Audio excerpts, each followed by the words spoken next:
Olá, está no ar o Jornal Panorama, que você fica sabendo sobre as atividades do Parlamento Capixaba. O Colegiado de Infraestrutura vai pedir vistoria nos terminais de passageiros. Deputada propõe criar frente parlamentar em defesa da malha ferroviária.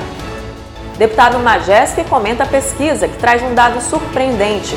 Professores não acham a profissão recomendável.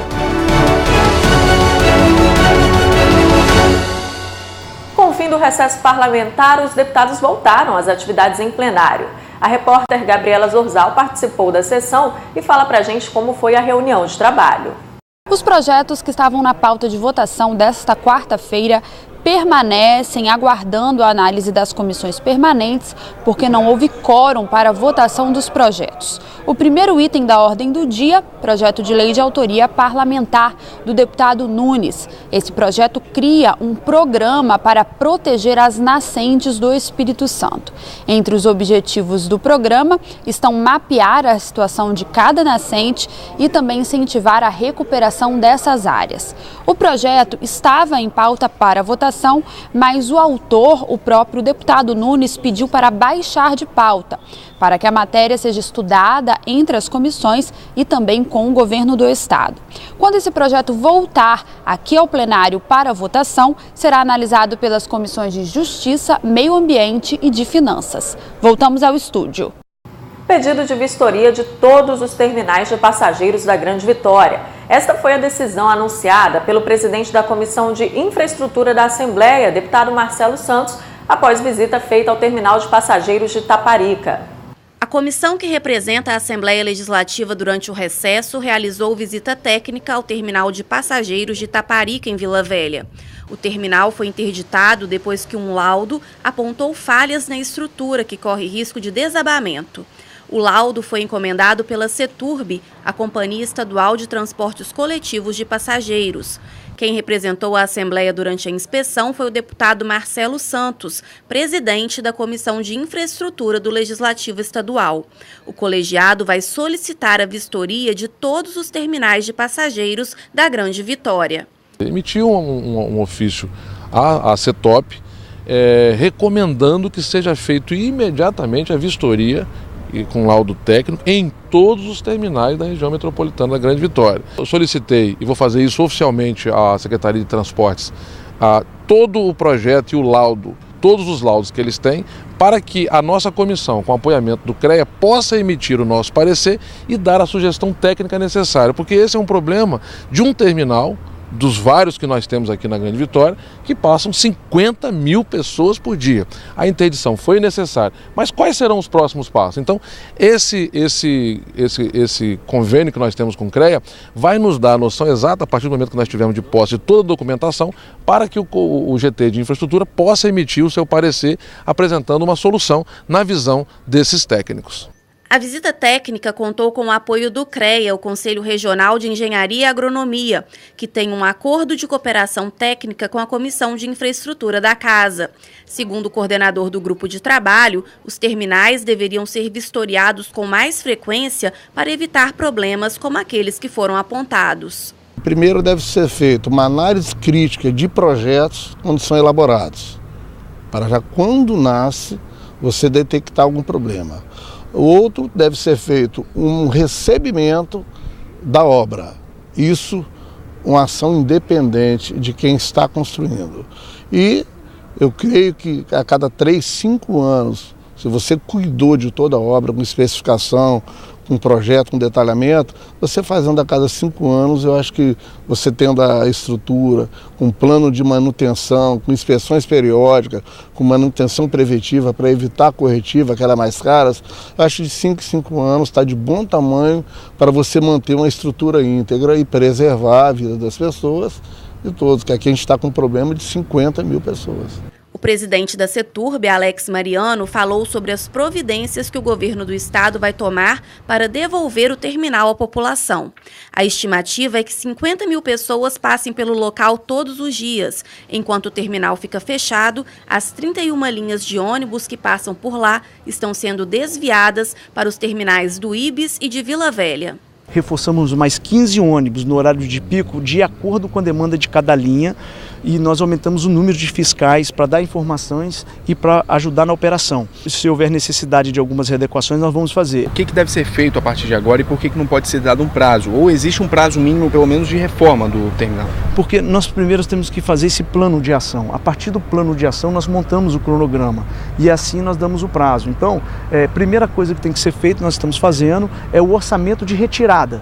Se essa é a ação que nós devemos fazer, é a retirada. Então, qual é o tempo da retirada, da contratação? Mediante isso, nós vamos submeter aqui a uma análise de voltar para cá a operação, nós vamos colocar todos, como que vai ser isso todos. Então, esse plano de ação ele tem que ser montado para ser montado o cronograma. O deputado Sérgio Majeski comentou o resultado da pesquisa do Ibope Profissão Docente, que mostrou que metade dos professores brasileiros não vê motivos para recomendar a profissão para outras pessoas. Para o deputado, a falta de perspectiva profissional é fator que mais pesa na autoavaliação negativa. O resultado não me surpreende de forma nenhuma. Porque uma profissão onde a desvalorização ela vem de todos os lados, assim, não é uma desvalorização só porque o salário do professor é baixo, é uma desvalorização porque as condições de trabalho são péssimas, é uma desvalorização grande porque a estrutura das escolas é muito ruim. Então a desvalorização ela vem de todos os lados, que por exemplo, se o professor tivesse só o salário ruim, que já seria um problema, mas assim, aí chega na escola, a escola é bem estruturada, tem equipamentos, tem laboratórios, tem toda uma estrutura, isso amenizaria um pouco o sofrimento dos professores.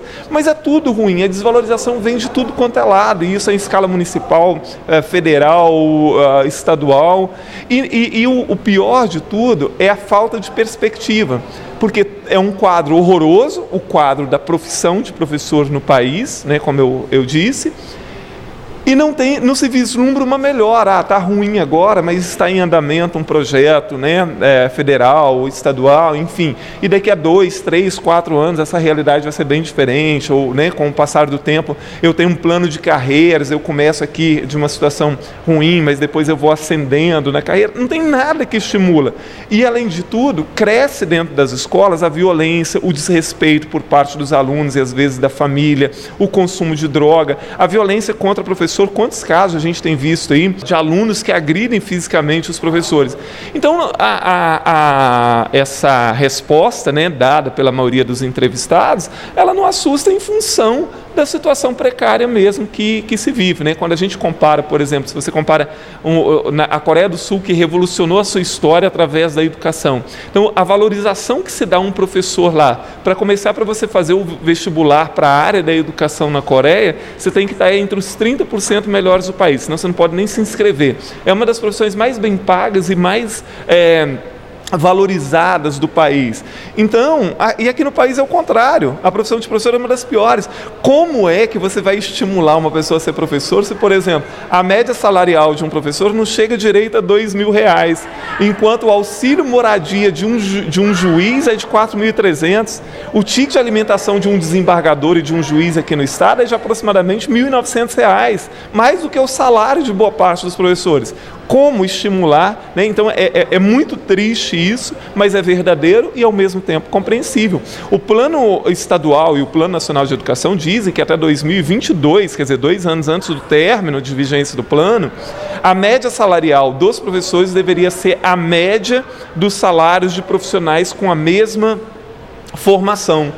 E isso era para ter começado a ser discutido em 2016, né, para que chegar a 2022 os estados e municípios tivessem condição de fazer isso. Ninguém sequer está discutindo isso, né, ou seja, muito provavelmente não será cumprido.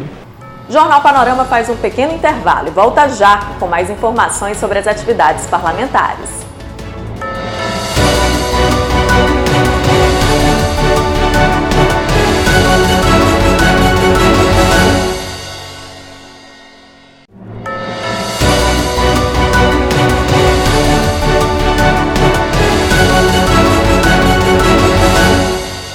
O Jornal Panorama está de volta e traz o comentário do deputado Dr. Hércules sobre a Semana Mundial de Amamentação, que começou na terça-feira, dia 1º de agosto, e segue até o dia 7.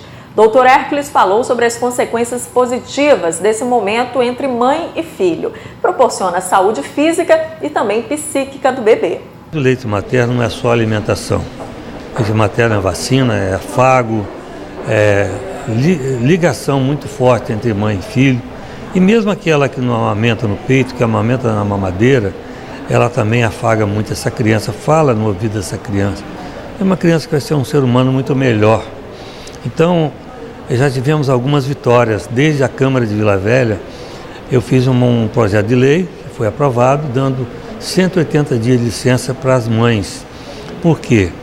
Porque 180 dias é o prazo mínimo que a mãe deve dar à amamentação às crianças, aos seus filhos, porque aquilo que eu disse, está transferindo anticorpos. E a criança até 6º mês, ela não tem sua defesa orgânica totalmente formada.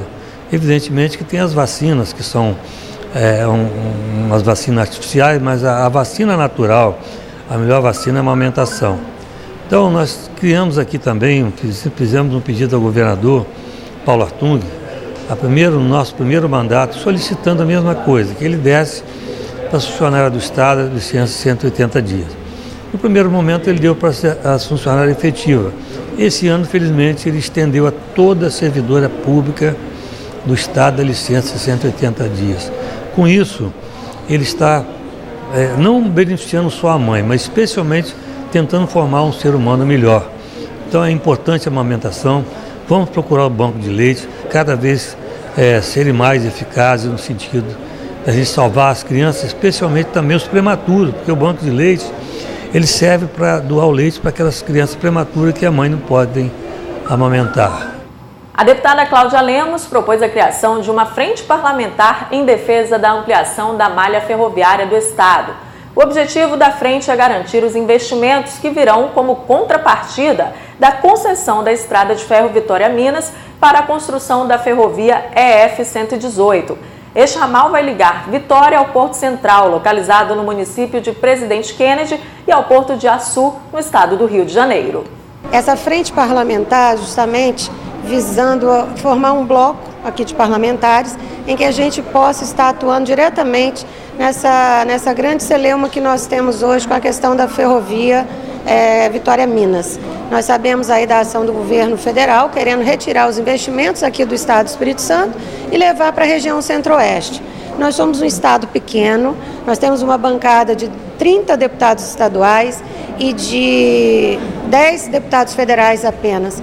Minas é um estado maior, nós temos lá 77 deputados estaduais, 53 federais. Então é justamente para que a gente possa debater, trazer para a sociedade civil organizada, não basta só a classe política estar debatendo isso. Isso é um importante investimento de desenvolvimento econômico para o sul do estado. É fundamental a manutenção desse investimento no sul do estado, até para o seu desenvolvimento econômico que possa se igualar, haver um equilíbrio aí entre a região central e o norte do estado.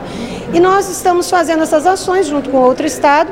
Fizemos contato também com o estado do Pará, porque o governo federal está querendo tirar investimento do estado do Pará para poder levar para a região do Centro-Oeste. Então nós temos que defender o nosso estado, nós estamos fazendo nosso dever de casa, nós estamos aqui com as contas equilibradas e nós não podemos permitir que se tire um investimento, principalmente porque não há legalidade, já há uma licitação, o investimento tem que ser feito aqui na nossa região. Então é uma forma de mobilizar a classe política, unir forças com demais estados para que a gente tenha o tamanho suficiente para poder estar fazendo esse debate, esse enfrentamento com o governo federal.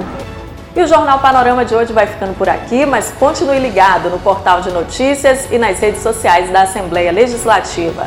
Obrigada pela sua companhia e até o próximo encontro.